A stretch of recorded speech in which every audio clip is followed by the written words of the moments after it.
Imagine walking into a grand church, its golden icons shimmering under the glow of candlelight. The scent of incense fills the air, ancient hymns echo through the walls, and a bearded priest in ornate vestments chants in a language that sounds almost mystical.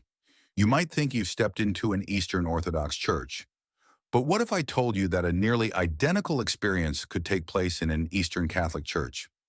At first glance, these two traditions seem like twins, indistinguishable in their sacred art, rituals, and devotion to ancient Christian customs.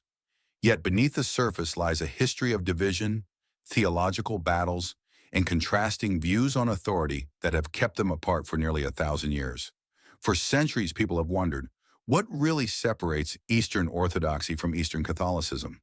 Are they two sides of the same coin, or do they hold fundamentally different beliefs? And the biggest question of all, why did they split in the first place? In this deep dive, we will count down the top 5 most important differences between these two Christian traditions, starting with those that are less known and building up to the most crucial, the one difference that defines their separation to this day. If you've ever been curious about the ancient Christian world, the Great Schism of 1054, or the ongoing efforts toward Christian unity, this is the guide you've been waiting for. So let's begin our journey through history, theology, and tradition, one step at a time. Number 5, historical origins and the Great Schism, a brotherhood divided. For centuries, Christianity stood as one unified faith, spreading across the vast Roman Empire. But over time, cracks began to form. Cultural differences, theological disputes, and power struggles slowly drove a wedge between the East and the West. The tension built for centuries until in the year 1054, it all came crashing down. This was the Great Schism, the moment when Christianity split into two distinct branches, the Roman Catholic Church and the Eastern Orthodox Church. At the heart of this division was a battle for authority. The Pope in Rome claimed supreme leadership over all Christians, while the patriarchs of the East believed in shared leadership, rejecting the idea that one man could hold ultimate power. But that was only the beginning. Theological disagreements played an equally crucial role. One of the most heated debates centered around a single phrase added to the Nicene Creed, a phrase that would fuel centuries of conflict. The Western Church declared that the Holy Spirit proceeds from both the Father and the Son, a concept known as the filioque. The Eastern Church fiercely opposed this, arguing that it changed the very foundation of Christian doctrine. But the divide wasn't just about theology or leadership, it was also about culture. The Western Church spoke Latin, followed a more structured, legalistic form of worship, and saw the Pope as the highest authority on earth.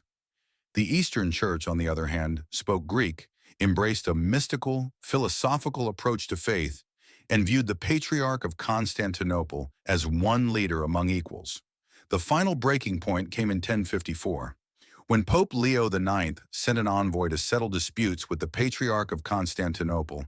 Tensions exploded. Instead of finding common ground, both sides excommunicated each other, officially sealing the divide. The Great Schism was complete, and Christianity would never be the same again. But what does this have to do with Eastern Catholicism? Well, here's where things take an unexpected turn. While most Eastern Christians remained Orthodox, over time, some groups chose to reunite with Rome, but they didn't abandon their Eastern traditions. These became the Eastern Catholic churches, communities that looked and worshiped like the Orthodox but remained loyal to the Pope. So now we have two groups that seem nearly identical in faith, but they follow two very different paths, one aligned with Rome, the other standing apart. And while their histories are deeply intertwined, their differences go far beyond just who they follow. Up next, we'll dive even deeper into the 4 biggest differences between Eastern Catholicism and Eastern Orthodoxy, differences that continue to shape Christianity to this day. Number 4, the role of the Pope, supreme authority or first among equals. At the heart of the Great Schism, and one of the most fundamental differences between Eastern Catholicism and Eastern Orthodoxy, is the role of the Pope. This isn't just a matter of tradition, it's a question of power, authority in the very structure of the Church. Let's start with the Eastern Orthodox Church. To them, no single bishop, not even the Patriarch of Constantinople, holds absolute authority over the entire Church. Instead, the Orthodox follow a system called conciliarity, a belief that authority is shared among the heads of the different Orthodox churches. These leaders, known as patriarchs, are considered equals, with no one bishop ruling over the others. Now contrast this with the Eastern Catholic churches. Unlike the Orthodox, they recognize the Pope as the supreme leader of the Church, just like Roman Catholics do. But here's where things get interesting. Eastern Catholics still maintain their own independent governance in many ways. They elect their own patriarchs, follow their own liturgical traditions, and have their own systems of leadership. However, at the end of the day, they acknowledge the final authority of the Pope in Rome, especially on matters of doctrine and church unity. This difference is not just theological, it's deeply historical. For the first 1,000 years of Christianity, the Bishop of Rome, the Pope, was highly respected, but the patriarchs of the East also held great power. However, over time, the West began to centralize authority under the Pope, while the East maintained a more decentralized model. The final breaking point came in 1054, when the Pope's envoy declared that the Patriarch of Constantinople must recognize Rome's authority.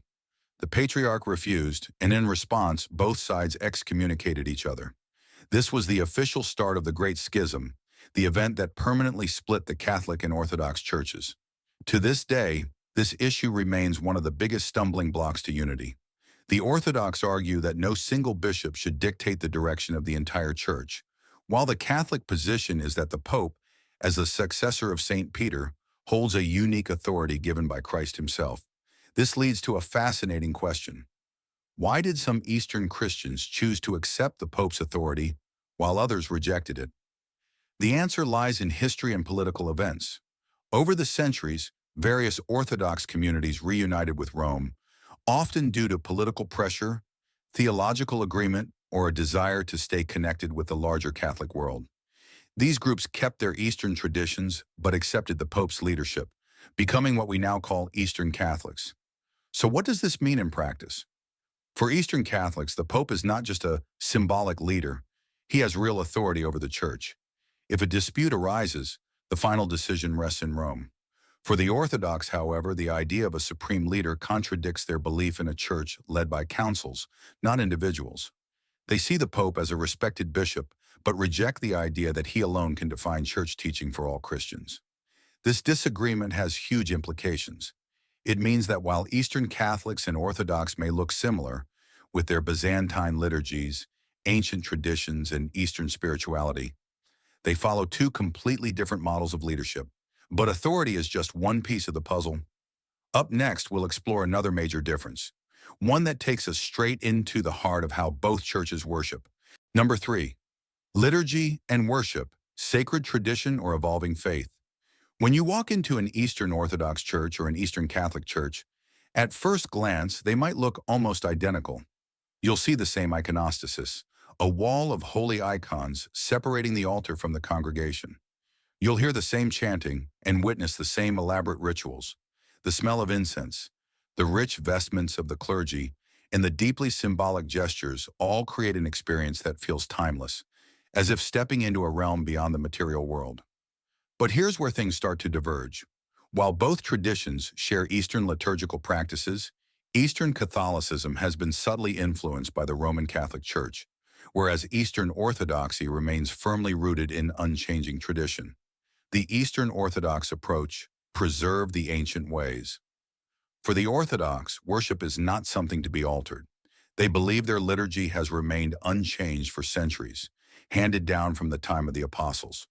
The Divine Liturgy of St. John Chrysostom, used in most Orthodox services, has been in place for over 1,500 years with minimal modifications. Why is this important? Because for Orthodox Christians, worship is theology in action. Every hymn, every movement, and every prayer expresses deep theological truths. Any change, no matter how small, risks altering the pure faith that they have carefully preserved. This is why Orthodox liturgy remains long, deeply mystical, and almost entirely unchanged from its ancient form. Additionally, the Orthodox do not allow their liturgy to be altered by external authorities. Unlike Eastern Catholics, who, as part of the Catholic Church, sometimes adjust their practices to align with Rome, The Orthodox believe that their worship should not and cannot be modified by anyone, including the Pope. The Eastern Catholic approach, loyal to tradition but in communion with Rome. Now, Eastern Catholics also follow the Byzantine or other Eastern liturgical traditions, and in many cases, their services look identical to Orthodox ones. However, over the centuries, some elements of Roman Catholic influence have crept in. For example, in some Eastern Catholic churches, the use of statues, which is common in Western Catholicism, has been introduced, whereas Orthodox churches strictly use icons. In the past, some Eastern Catholic communities began adopting Latin practices like saying the Rosary or emphasizing the Filioque clause in the Creed, which the Orthodox reject. Certain liturgical customs, such as how sacraments are administered, have been adjusted to align more with Western Catholic standards. However, in recent years, there has been a strong push for Eastern Catholic churches to return to their traditional roots. The Vatican itself has encouraged Eastern Catholics to preserve their own identity and not feel pressured to Latinize their practices. Today, Eastern Catholics are reclaiming many of their ancient traditions, making their liturgy feel more authentically Eastern again. The key difference. Who has the final say? The fundamental difference in worship between Eastern Catholics and Orthodox boils down to authority. For the Orthodox, the Church itself determines how worship should be conducted, through councils and ancient tradition. No one, not even a patriarch, can unilaterally change the liturgy. It is seen as something divinely given and beyond human modification. For Eastern Catholics, while they have a great deal of independence, the Pope ultimately holds the authority to oversee liturgical practices if necessary.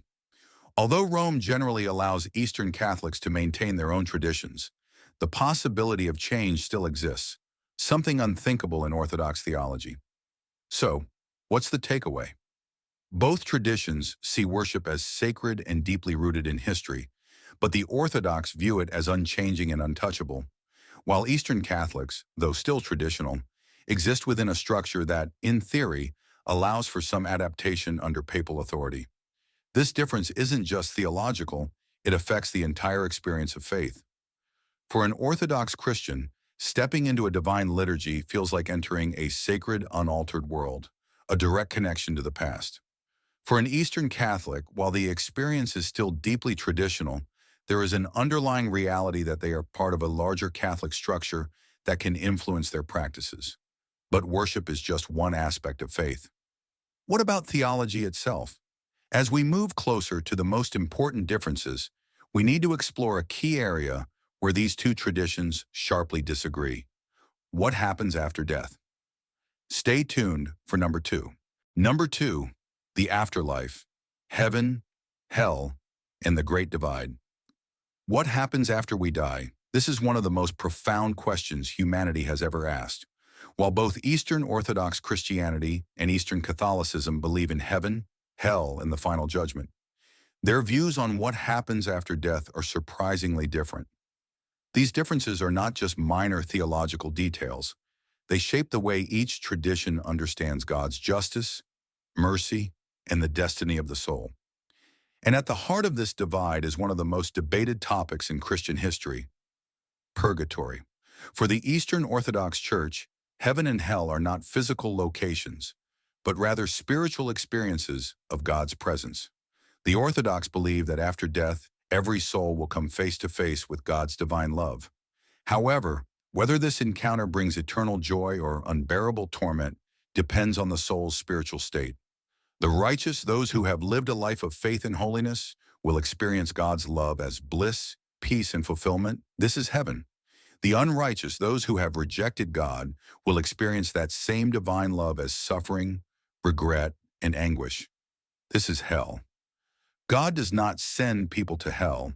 Rather, those who have distanced themselves from Him experience His presence as an unbearable fire. This idea, deeply rooted in the writings of the Church Fathers, especially St. Isaac the Syrian, presents hell not as a punishment from God, but as a state of self-inflicted suffering, the result of a soul unable to embrace divine love. On the other hand, Eastern Catholicism, because of its union with the Roman Catholic Church, accepts the doctrine of purgatory, a belief that is completely rejected by the Orthodox.